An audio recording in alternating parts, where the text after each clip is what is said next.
wrong ones part ways, right ones find their way. The article I'm sharing with you today is about life after divorce, cohabitation with my husband, and the women who choose not to leave their homes after divorce. How did they end up? There's a kind of divorce called divorce without leaving home. For example, in a popular TV series, Growing Up Together, Shen Xiaoyan is a typical example of not leaving home after divorce.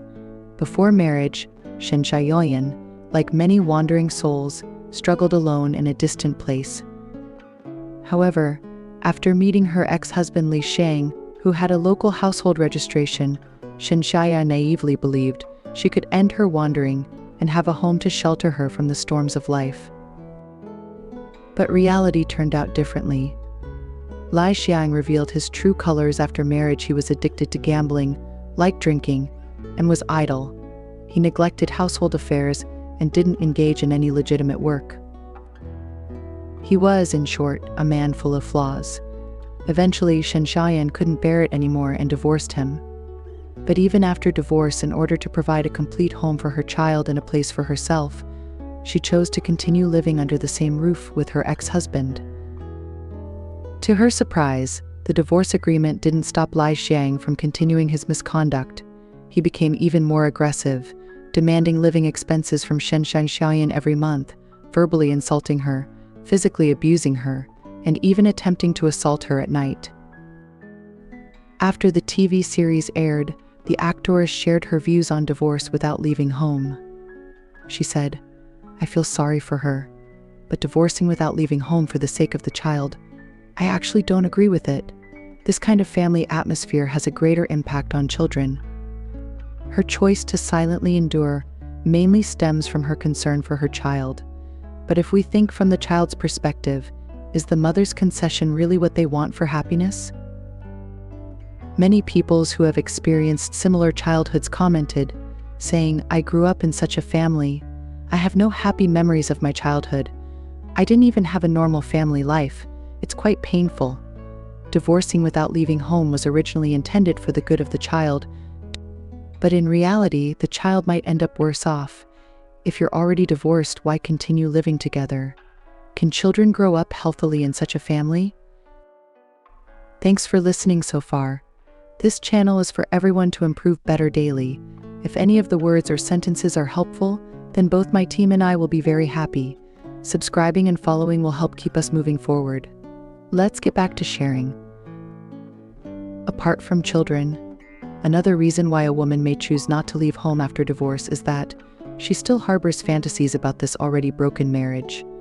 I read a news story about Lu Qiaoyan and Li Wenjun, who divorced 11 years ago but continued to live together for 11 years. In the 11th year, Lu Qiaoyan thought of remarrying. She believed that she and Li Wenjun had reached the point of divorce due to various complicated factors, including her own bad personality.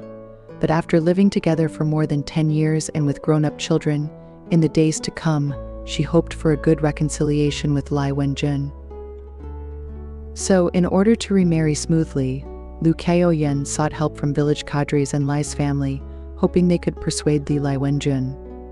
After the meeting, it was clear that Li Wenjun was extremely resistant to this idea.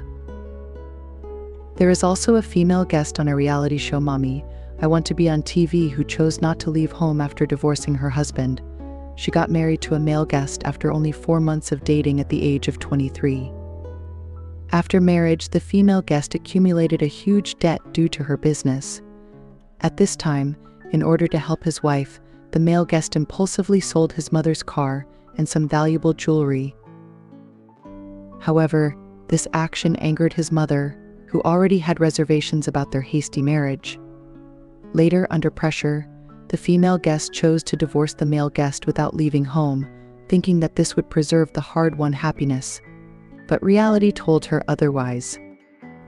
A marriage without the blessings and approval of elders is difficult to be happy. Love is between two people, but marriage isn't. Especially when you can't turn a blind eye to the opinions of the elders, such pain will always accompany you. So, when a marriage reaches its end, please remember not to owe each other anymore.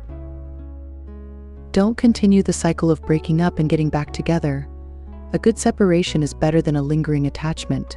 Only by parting amicably can the passionate love be worthwhile. As Zheng Shuyu wrote in Farewell, our fate in this life has come to an end. Love has faded and people have changed, so we smiled and parted ways, waving goodbye, moving forward without looking back, never turning back. That's all for today's sharing. Feel free to leave a comment telling me your thoughts. Don't forget to like and share with your friends. Looking forward to meeting you again.